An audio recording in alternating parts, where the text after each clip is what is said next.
आयुर्वेद के क्रम में आहार से संबंधित कई बातें पिछले दिनों आपके सामने रखी थी और कल भी उसका एक विषय विरुद्धाहार के संदर्भ में थोड़ी बात कल प्रश्न के कारण से आ गई थी। तो जिन भोजनों में जो खाद्य पदार्थ हैं उनमें कुछ विरोध होता है, कई तरह का विरोध होता है, उसको भी आयुर्वेद एक विशेष वर्णन करता है। एक महत्वपूर्ण भाग है हमारे भोजन का कि हम विरुद्ध को भी देखें। कोई वस्तु हमारे लिए विरुद्ध है, इसका मतलब है वो हमारे अंदर दोषों का प्रकोप करती है। कोई वस्तु या उसका मेल विरोध है, यानी वो हमारे शरीर में रोग उत्पन्न कर सकती है, उत्पन्न करती है या भविष्य में कर सकती है। जो हमारी धातुओं को अव्यवस्थित कर देती है, रस रक्त आदि धातुओं में विकार उत्पन्न कर देती है, उसको विरुद्ध कहते हैं। तो ये एक प्रकार है कि दो वस्तुओं का मेल नहीं मिलता है, तालमेल नहीं बनता है, वो संयोग विरुद्ध होती हैं। उनका संयोग एक साथ खाना विरुद्ध होता है, अलग अलग लें तो विरोध नहीं होता है। तो उसमें भी कुछ बातें हैं जो आज मैं केवल इतने तक सीमित रहता हूं, और विरुद्ध आहार के अन्य भी कई प्रकार हैं, उनको फिर और आगे देखेंगे। तो विरुद्ध आहार में भी हमारे से संबंधित विषय एक दूध का काफी महत्वपूर्ण रहता है। दूध के साथ में बहुत विरोध है। चरक संहिता और सुश्रुत संहिता में वनस्पतियों के विरोध नगण्य प्राय हैं कि इस वनस्पति का इससे विरोध है, इसका इससे विरोध है, ये दो चीजें साथ नहीं खानी चाहिए, वो बहुत कम है।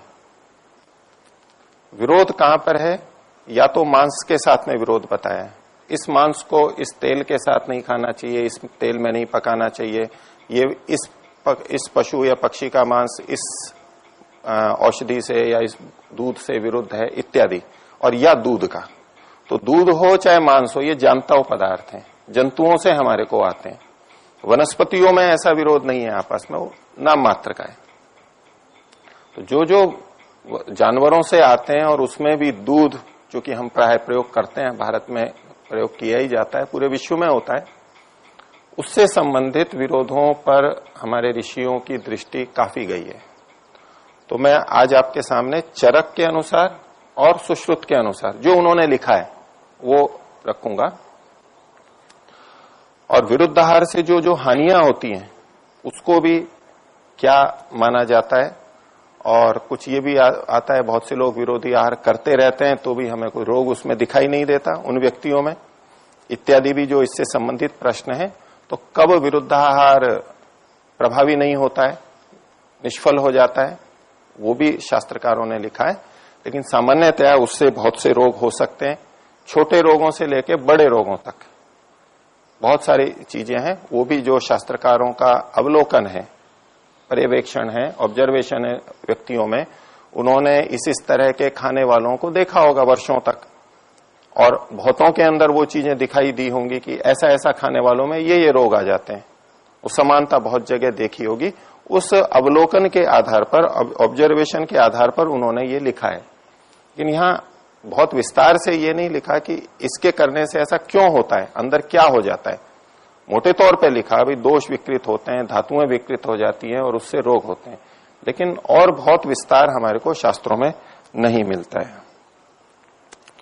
तो दूध के साथ में जो विरोध है, ये चरक संहिता सूत्र स्थान 26वां अध्याय है। तो प्रारंभ करते हैं ये कि दूध के साथ सबसे पहले आम लिखा है। आम का दूध के साथ में विरोध है, जबकि हमारे यहाँ बहुत प्रचलित है।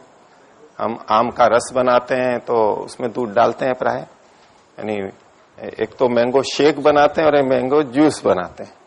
उसमें जैसा मेरे को पता है कि शेक के अंदर दूध डालते हैं और जूस के अंदर दूध नहीं डालते हैं, केवल रस होता है तो उसको जूस बोल देते हैं, और शेक मतलब तो दूध डाल देते हैं या क्रीम डालते हैं, ऐसा कुछ होता है। लेकिन दूध के साथ में इसका आयुर्वेद की दृष्टि से विरोध है, और सबसे पहले आम को लिखा है इन्होंने। आम्रातक कोई आमड़ा कोई दूसरी चीज होती है, फिर बिजोरा नींबू। वैसे सभी आम खट्टी चीजों का विरोध लिखा है, लेकिन खासतौर से बिजोरे नींबू का लिखा। बड़हल, करौंदा, करौंदा भी खट्टी चीज होती है, एक कैर जैसी छोटी छोटी आती है, करौंदे की चटनी बनती है, खट्टी मीठी भोजन के साथ में खाई जाती है वो। और फिर मोच यानी केले को लिखा है।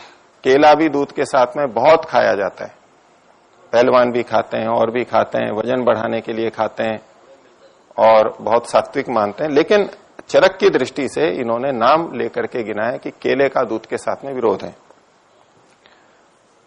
फिर एक और प्रकार का नींबू है बदर का, बेर का भी विरोध है।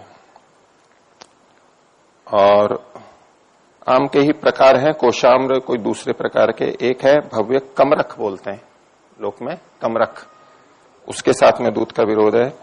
जामुन के साथ में, यद्यपि वो भी फल है, प्राय करके हम फल और दूध को बड़ा सात्विक मानते हैं और दोनों को साथ में लेते हैं, तो जामुन का भी विरोध है। खट्टा भी है और कसेला भी होता है।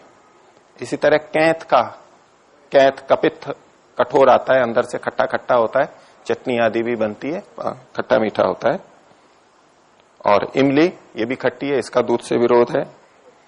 और अखरोट का, सूखे मेवों में अखरोट का दूध के साथ स्पष्ट विरोध लिखा हुआ है, क्योंकि हम सूखे मेवे प्राय दूध के साथ लेते हैं, बादाम ले लेते हैं, काजू ले लेते हैं और अंजीर लेते हैं।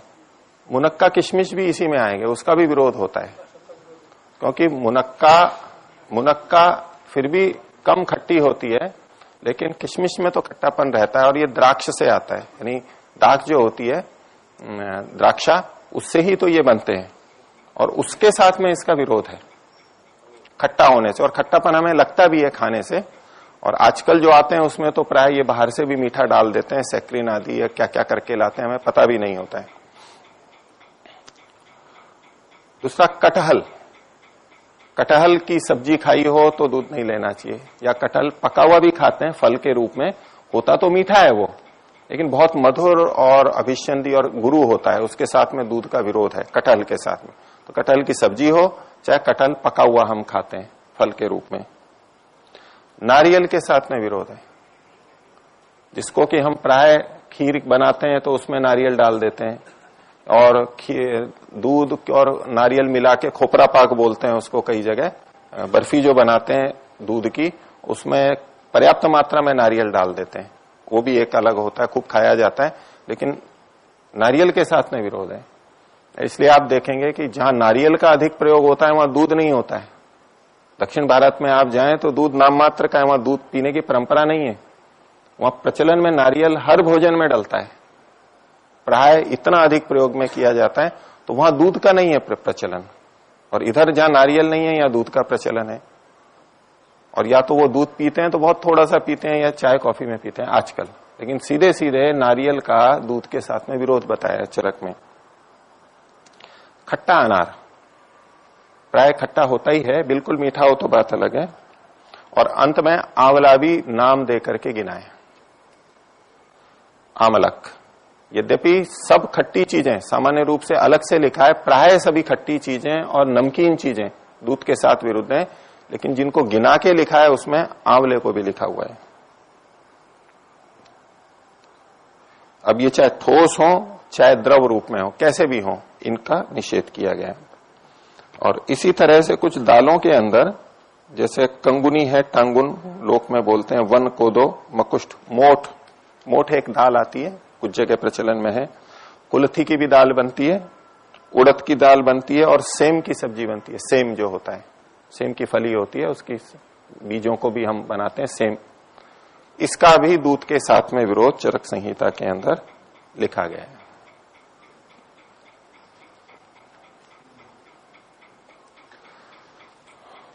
सुश्रुत ने भी, सुश्रुत संहिता में भी बहुत सारे विरोध बताए गए हैं, वहां भी उन्होंने दूध को लेकर अलग से लिखा है। ये एक पूरा अनुच्छेद दूध के बारे में है चरक में, और सुश्रुत के अंदर भी। ये सुश्रुत सूत्र स्थान अध्याय 20 और उसका 8वां अनुच्छेद गद्य है। तो ये संयोग से दूध के साथ विरोध होते हैं। इसमें सबसे पहले इन्होंने लिखा वल्ली फल। वल्ली का मतलब होता है बेल, लता, और उससे संबंधित जो भी फल हों। अब ये फल सब्जी में भी आ जाते हैं और फल में भी आते हैं। जैसे कल मैं आपको बोल रहा था, ये लौकी, तोरी आदि हैं, ये भी एक तरह के फल ही हैं, उनके उन पौधों के, उन लताओं के फल ही हैं ये। लेकिन हम इनको फल वर्ग में नहीं डालते, हम इनको शाक वर्ग में लेते हैं सामान्यतः, क्योंकि सब्जी बनाते हैं। तो फलों में भी जो फल बेल पे लगते हैं, जैसे कि खरबूजा हो गया, तरबूज हो गया, और कोई फल जो बेल पे लगता है जैसे अंगूर हो गया, खट्टे हैं उस कारण से तो निषेध है ही, जो बेल पे लगते हैं। और कोई फल बेल पे लगता हुआ आपको है जी? सिंगाड़ा भी एक तरह से वैसे बेल कहें नहीं कहें, कह सकते हैं यूं तो। और खीरा हो गया, खीरा तो हो ही गया। हाँ, करेला ये तो सब्जियों में आ गए, तो सब्जी में तो करेला, तोरी, टिंडा, कद्दू है, घिया, ये इस तरह की जो हमारे प्रचलन में है। कंकोड़ा भी होता है, वो अलग होता है। परवल हो गया, परवल होता है, या टिंडोड़ी भी बोलते हैं उसको। एक और परवल जैसी एक और आती है, वो भी बेल पे ही होती है, उसको क्या बोलते हैं यहाँ पर है? नहीं, वो हरे हरे से होते हैं, थोड़े लंबे, परवल जैसे। परवल एक अलग चीज होती है। कुंदरू, कुंदरू, कुंदरू, उसको वैसे आयुर्वेद के अंदर बुद्धि को नाश करने वाली सर्वश्रेष्ठ औषधि लिखा हुआ है। सब्जी जो हम खाते हैं ना, बहुत प्रचलन है और बहुत सस्ती मिलती है, बहुत प्रचलित है। बुद्धि को नाश करने वाली, बुद्धि के लिए अहितकर लिखा हुआ है उसको, उस सब्जी को स्पष्ट लिखा हुआ है उसके लिए, बुद्धि के लिए ठीक नहीं है वो। तो वल्ली फल यानी बेल के जितने फल हैं उनका दूध के साथ में विरोध है। फिर उसके अलावा और भी कई चीजें लिखी हैं इन्होंने। कवक, ये जो छत्रक आते हैं ना, क्या बोल, मशरूम वगैरह जो होते हैं, इसका दूध के साथ में विरोध है। और आम्रतक, लवण का पूरा है, कुलत्थी का इन्होंने लिखा है। तिल का जो पेस्ट होता है, तिल आदि जो होते हैं, उसका भी दूध से विरोध का है। दही का, तेल का, और मांसों में भी आनूप मांस, औदक मांस, और ये कई तरह के मांस भी लिखे हैं। और मद्य का, शराब का भी दूध के साथ में विरोध है। जामुन फल, और ये शराब को हम उस तरह भी ले सकते हैं जो आसवरिष्ठ हम लेते हैं प्राय करके, उसमें भी 8, 10, 12% मद्य होता है, एल्कोहल होता है। जो आसवरिष्ठ आते हैं आयुर्वेद की औषधियां, उनका भी बचाव रखना चाहिए कि उसके साथ साथ कई बार वो भी ले लिया, फिर दूध भी तत्काल ले लेते हैं। वो खट्टे भी होते हैं प्राय, उसमें खटास भी होता है, और भी औषधियां होती हैं। तो वो मद्य का निषेध है। और जामुन, और इनको दूध के साथ एक साथ में नहीं लेना चाहिए, आगे पीछे लेना चाहिए। तो ये कुछ मैंने इनके साथ में लिखा है। आपको कुछ पूछना है तो पूछिए, बाकी विरोध के बारे में और आगे बताएंगे जी।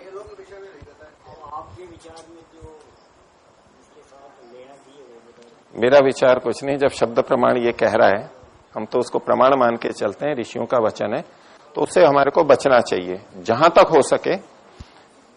हो सके बचना चाहिए। और या फिर अपने को ऐसा बनाना चाहिए कि जहां ये विरुद्ध आहार हमारे लिए हानिकारक नहीं हो। वो भी मैं आपको पहले ही बता देता हूं, नहीं तो मन में बहुत भय आशंका रहती है। तो ये विरुद्धम विथतम भवेत, ये विरुद्ध जो होता है ये व्यर्थ हो जाता है, विथत हो जाता है। किन लोगों में? यानी ये विरुद्ध होते हुए भी उनको हानि नहीं करता है, वो संतोष देने वाली चीज है। तो उसको, तो एक तो कहा सात्म्यतः, यानी किसी को सात्म्य हो जाए, वो यानी उसकी आदत पड़ जाए। अब जैसे तंबाकू खाएं, जिसने नहीं खा रखी है उसने खा ले तो उसको तो चक्कर आ जाएंगे, उल्टी होगी, जो भी होगा। शराब पी ली, और जिसको आदत हो गई है तो उसको चक्कर नहीं आएंगे। अब कुछ प्रदेशों में छाछ और दूध साथ साथ खाया जाता है, गुजरात में बहुत प्रचलन है। खट्टी चीजों, कढ़ी भी खाएंगे और दूध भी पिएंगे, वो प्रचलन है वहां का। ऐसा कुछ देश होते हैं जहां क्षार भी खाया जाता है और खट्टी चीजें और दूध भी लिया जाता है। उन प्रदेशों में पीढ़ियों से, सदियों से वो वहां के लोगों के शरीर के अनुकूल बन गया है, वो सात्म्य है। तो कई बार जिनको सात्म्य हो जाता है, इसको ओक सात्म्य बोलते हैं। गलत चीज भी जब हमारे शरीर में आदत पड़ जाती है और उससे कोई फर्क नहीं पड़ता, उस चीज को कहते हैं। ऐसों को भी वो कुछ हमारे को हानि दिखाई नहीं देगी। अल्पतया, यदि ये बहुत थोड़े हैं, विरुद्धाहार थोड़ा किया गया, कम दिन किया गया, तो भी इसका कोई दुष्प्रभाव दिखाई नहीं देगा। और दीप्ताग्नि है, जिसकी अग्नि दीप्त है, जठराग्नि दीप्त है, खूब भूख लगती है, उसको भी सब ये विरुद्ध काम नहीं करते, वो व्यर्थ हो जाते हैं उसके। भूख अच्छी होनी चाहिए, तो इसलिए छोटा मोटा विरोध हो लेकिन अग्नि हमने अपनी अच्छी रखी हुई है तो भी ये हानि नहीं करेंगे। दीप्ताग्नि है। और तरुणस्य च, तरुण यानी जो युवा है, नवयुवक हैं, उनमें भी ये विरुद्ध आहार प्रभावी नहीं होते हैं। लेकिन कोई वृद्ध है, बच्चा है और रुग्ण है, उनमें इनका एकदम दुष्प्रभाव आएगा। कोई युवा व्यक्ति को दही और दूध साथ साथ भी वो खा ले तो चल जाएगा, उसको कुछ भी नहीं होगा। वो खा पी के भी खूब कहेगा कि देखो मेरे तो कुछ नहीं होता। ऐसा हो सकता है। तो तरुणों के अंदर वो शरीर ऐसा रहता है कि वहां विरुद्ध का प्रभाव नहीं आएगा। और स्निग्ध व्यायाम बलि नाम, जो स्निग्ध भोजन करते हैं, इन भोजन में जिनके घी तेल रहता है, प्रतिदिन स्निग्ध भोजन करते हैं, उनको भी विरुद्ध आहार उतने हानिकारक नहीं होते। वो स्निग्धता, चिकनाई उसको रोकती है। जैसा भोजन के संदर्भ में मैंने कहा था, उष्णम सिग्धम मात्रावत, चरक संहिता में कहा कैसा भोजन होना चाहिए, उष्ण होना चाहिए, तो उसमें एक स्निग्ध भी कहा था।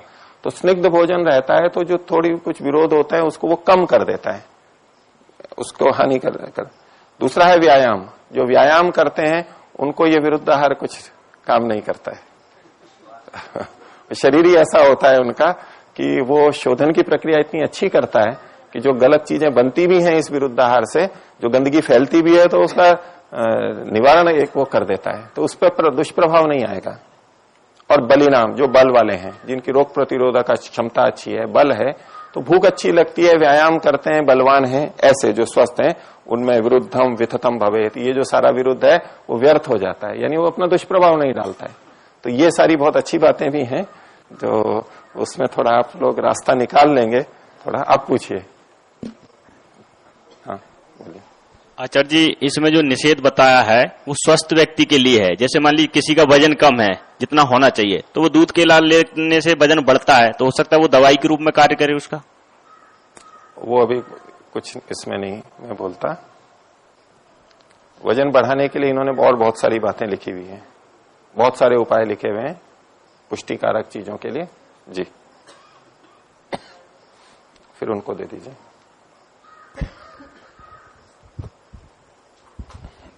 ओम आचार्य जी, ये विरुद्ध आहार में जो दूध का के बारे में जो चर्चा चल रही है, तो इसमें केवल दूध ही लें या दूध से बने हुए जो दूसरी वस्तुएं हैं, जैसे मिठाई आदि बनती हैं, खोया आदि बनता है, बैठिए, वो भी इसी में शामिल है? तो दूध तो लेना है, उसके साथ साथ उससे जो जुड़ी हुई एकदम सीधी सीधी चीजें हैं उनको भी हमें लेना चाहिए, और जहां तक हो तो बचें।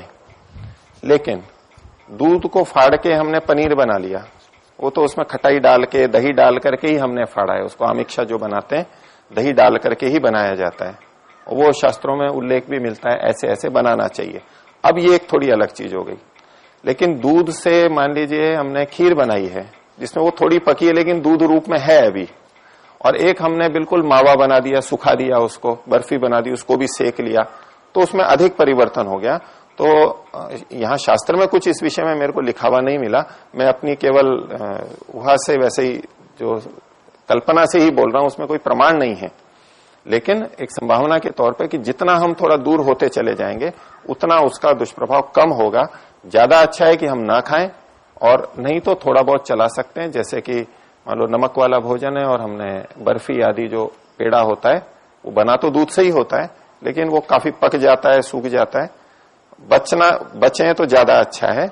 लेकिन एकदम दूध पिए उसकी अपेक्षा ये थोड़ा कम हानिकारक हो सकता है या चल सकता है, और बाकी फिर दीप्ताग्नि लेकर के खाएंगे तो, व्यायाम करके खाएंगे तो चल सकता है। पूछिए। ओम आचार्य जी, जैसे ऋषियों ने मना किया कि मांस मदिरा नहीं खाए, तो इसमें दूध कहाँ से?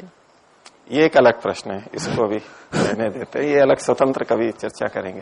हाँ दीजिए, पीछे दे दीजिए और इनको भी दे दीजिए।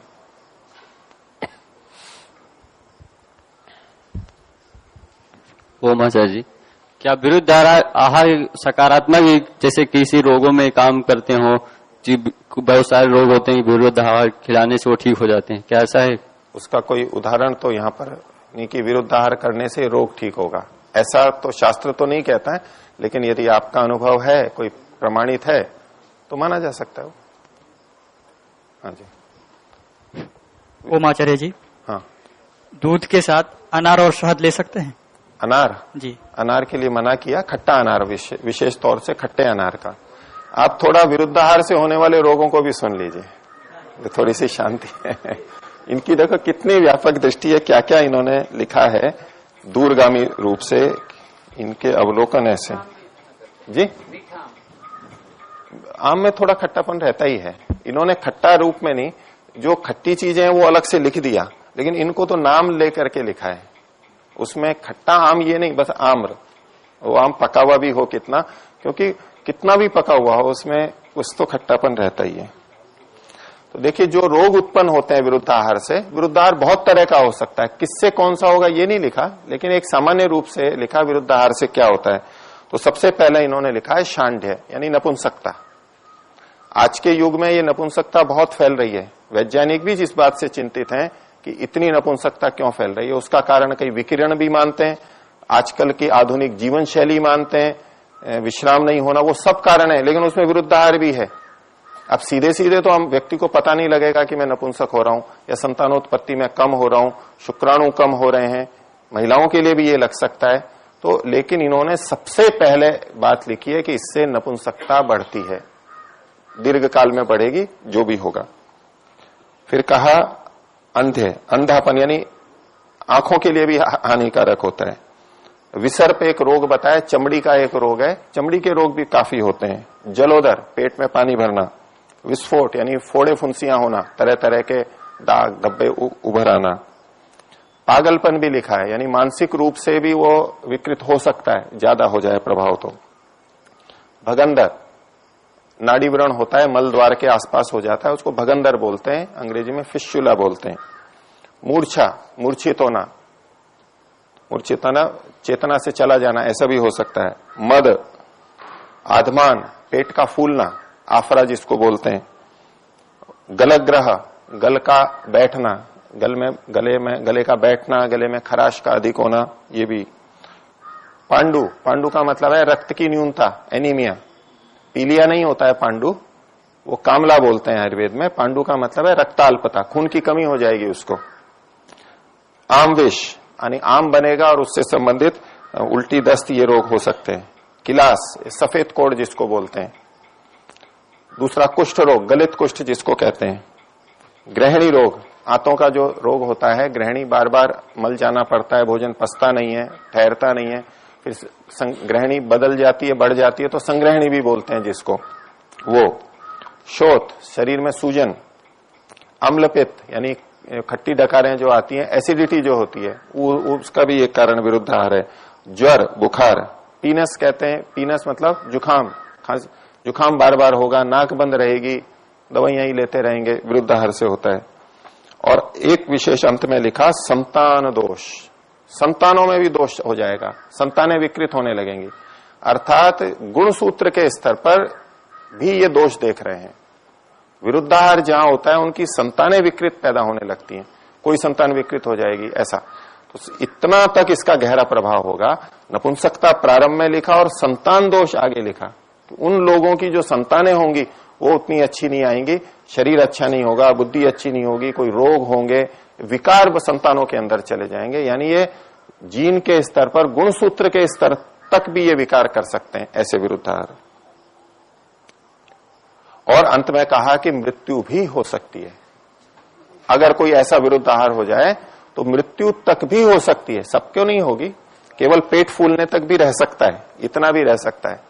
ये बहुत सारे इन्होंने बताए कि व्यापक रूप से इन्होंने अवलोकन किया होगा, तब ये बातें लिखी हैं। मोटे तौर पे हमें पता नहीं लगता है कि ये रोग आएंगे, रोग बाद में आते हैं, और बहुत सारी स्थितियां बन जाती हैं, हमें ये भी नहीं पता लगता कि ये हो क्यों गया।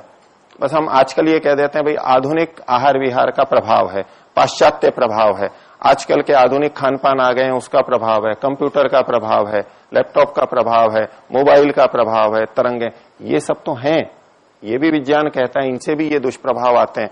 यानी जीन के स्तर पर भी दुष्प्रभाव होता है, ऐसा भी कुछ अनुसंधान आते हैं इसके, इन किरणों से, विकिरणों से।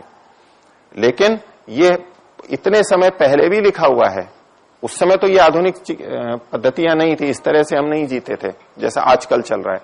लेकिन फिर भी विरुद्ध आहार से संतान दोष तक भी हो सकता है। ये बहुत गंभीर बात है।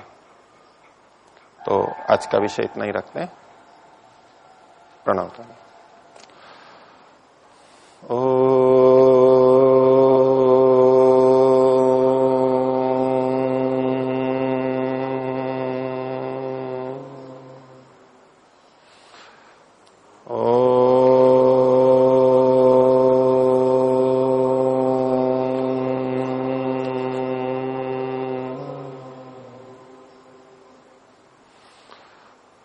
ओ